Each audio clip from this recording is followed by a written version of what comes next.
Yes, indeed, folks. Listen to Blue Please here on CynicalBrit.com with myself, Total Biscuit. Yeah. Right, so. WoW TCG.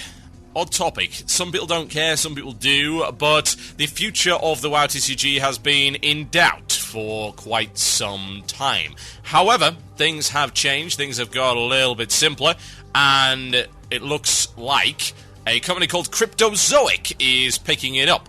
Interesting stuff. Now, apparently, the guys behind Cryptozoic were also involved in the creation of the WoW TCG initially. Got a guy who, let's have a look, I believe a few of them were actually involved in Upper Deck and things like that. It's good stuff, one way or the other. So, the question is, why should we care about the WoW TCG, if at all? And is it odd that one would create a game around another game? Now, some people might not find this section all that entertaining, and I'm sorry, but I really like board games, and I really like CCG, and you know what, if I can tie it to World of Warcraft, then damn right I will. Absolutely. So, let's talk about it. So, here's how the WoW TCG used to work, and indeed still does. So, the neat mechanic behind the WoW TCG is that you had a hero, and that hero could be any one of the classes within World of Warcraft, and it had special abilities. Now, there were various different kinds of hero that had different kinds of abilities available to them. So, I used to play a deck which was, what was it? It was a Elemental Shaman, that was it. And Elemental Shaman had its own cards. Now, there were cards which could only be used by certain classes. So, say, a Lightning Bolt can only be used by a Elemental Shaman, or indeed a Shaman. There were certain abilities that could only be used by certain things. So, like, what was it? Some healing ability could only be used by a Resto Shaman and things like that. And that was kind of intriguing, and to be honest, the cool thing about the WoW TCG is that not only was it a good TCG in its own right, but they tied it into the game in a way that actually made sense.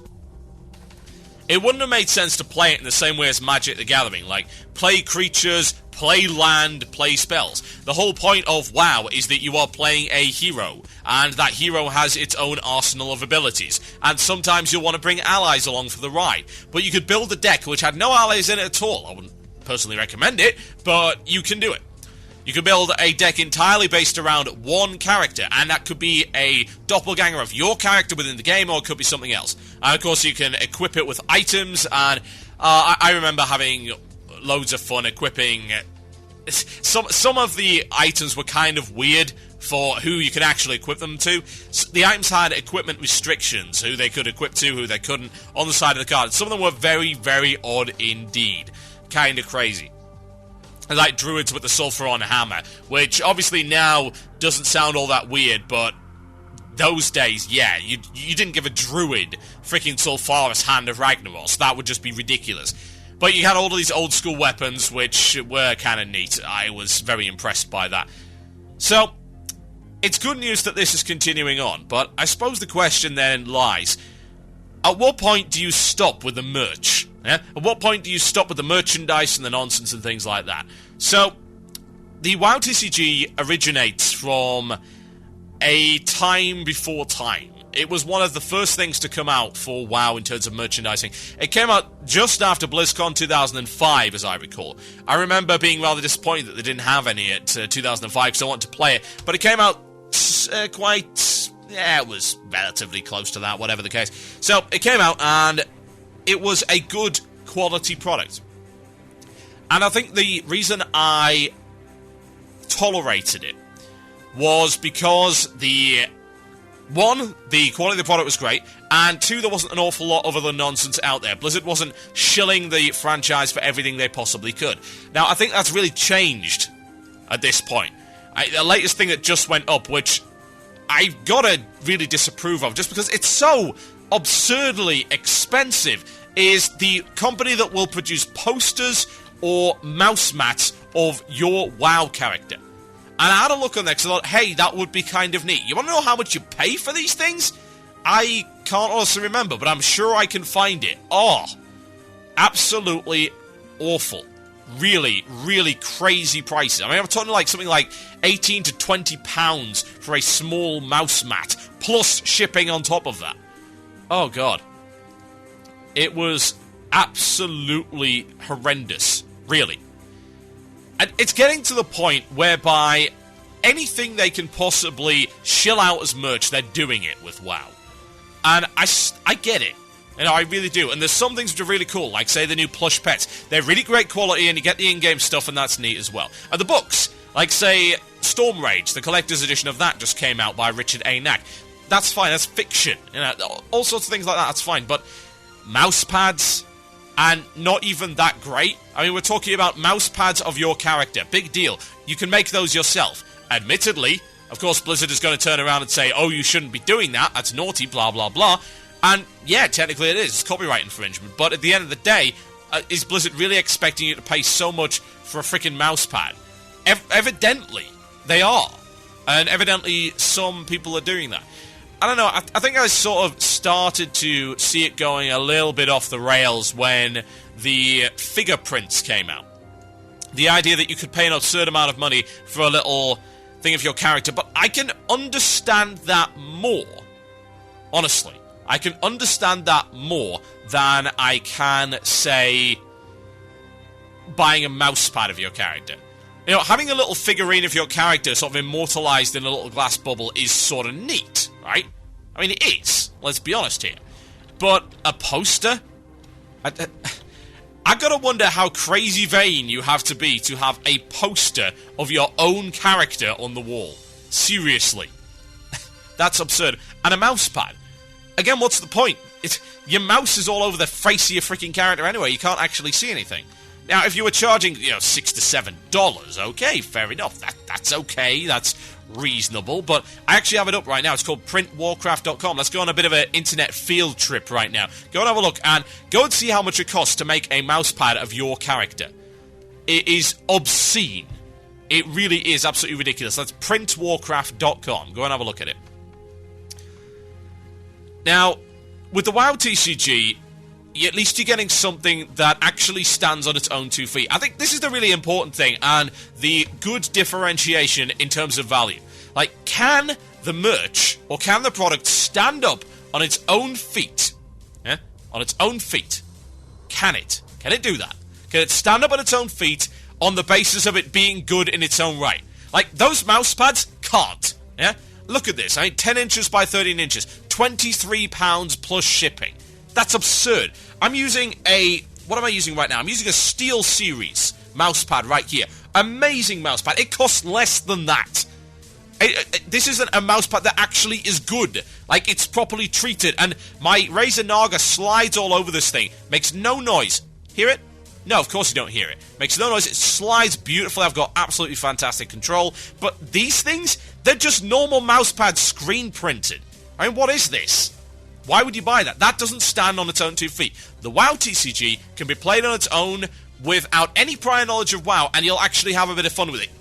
It's when the license enhances the product rather than replaces it that it's okay. Now, I'm okay with Blizzard supporting the WoW TCG, and in fact, I would like to see it happen more often. I think that gaming around gaming is pretty positive. The idea of growing a game into something beyond just logging in and playing an MMO, that's a good thing. Yeah? And it's happened before. We've seen some rather unsuccessful attempts, but it's worked to a certain degree at any rate. Heroes of EverQuest. You remember that? You should. Heroes of EverQuest was an RTS based on the EverQuest MMO. It's crazy, isn't it? You ever heard of a game called Warcraft 3? Oh, wait. Yeah, obviously that doesn't work that way.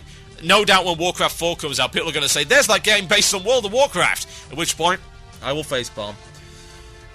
It'll be awful. But you got stuff like the World of Warcraft board game, the World of Warcraft Adventure board game, which I might add is not very good.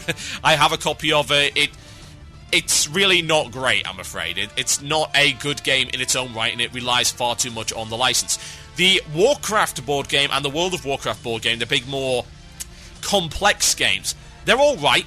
I just remember trying to actually play the World of Warcraft board game, spending about 4 hours trying to learn how to play it, and I don't think we were even doing it right. It is very complicated. But I'm okay with that, because at least That is a good game in its own right, designed by a good company. Whereas the adventure game, it's pretty lousy. The TCG is probably the best piece of merch they've ever put out. With the exception of a couple of sets that were imbalanced as hell, it is a really solid, really high-quality piece of merch. And I think the thing that I like the best about it is the fact that they commissioned artists to create stuff that is in the style of World of Warcraft, but is not just using stock art. This is why stuff like these mouse pads are nonsense. It's not even creating art for you. This is just generated from the game. Hey, look at these. Go and click on one of these. Look at the templates available. They're screenshots. They're bloody screenshots. Just look at them. Screenshots not only of your character, but of a backdrop. You could do this yourself right now. I'm not going to encourage that you do because it's copyright infringement, but if you were so inclined, you can do it for yourself. You can take it to any number of screen printing places that will do it way cheaper. That is not a good value product, ladies and gents. It isn't. It adds nothing. You know what I think is kind of neat about the TCG? It sort of adds something to the world because it's creating new assets, creating new art. Indeed, I believe that there are some instances of cards actually making their way into the game as actual characters, things like that. There's a little bit of interaction there. And of course, you've got the added value of the loot card system as well, whereby there's a whole bunch of new, crazy, exciting items that you can get when you get the WoW TCG. Now, you know what I'd like to see? And this was rumoured for a long time, and it hasn't happened as of yet. We hoped it would be announced. It just hasn't. But I want it to happen. The WoW TCG is a cool way to sort of play something WoW-related, but not play WoW. Now, you might ask, well, why? It's a familiar universe. It's the same reason you would read a Mass Effect novel. Why read a Mass Effect novel? It's not the game, but you want to learn a little bit more about the universe, and you're familiar, you like the universe, you want to see more of it in a different format. That's cool. WoW and Warcraft in general works that way. And indeed, you already have the opportunity to do it with Warcraft 2 and 3, which are, of course, prequels to what happens in World of Warcraft. But with the WoW TCG and the WoW novels and the WoW board game, you can expand it beyond that. And that's cool. Honestly, it really is. So, should you pick this up? Well, I like the fact that they've taken it over, honestly. It's good that they have, because I honestly love the game. I think it's really great. I would like to see an online version, because, to be honest, it's difficult to find people to play cards with a lot of the time. So, an online version would be ideal to allow people to interact in a way associated with the actual game itself, but without having to go too crazy on it, and without having to spend an awful lot of money in finding people around the area. So, yeah. Best of luck to them. I would like to see what they come up with. Ladies and gentlemen, you are listening to Blue Please here on CynicalBrit.com. Now, I do have a track by Alexander Brandon. I'm going to see if I can get a hold of it, and I would like to play it for you on the show today. It is called Severn City, and we're going to play it for you right now, and we'll be back after this to talk a little bit about why you don't deserve to be in my group. Enjoy.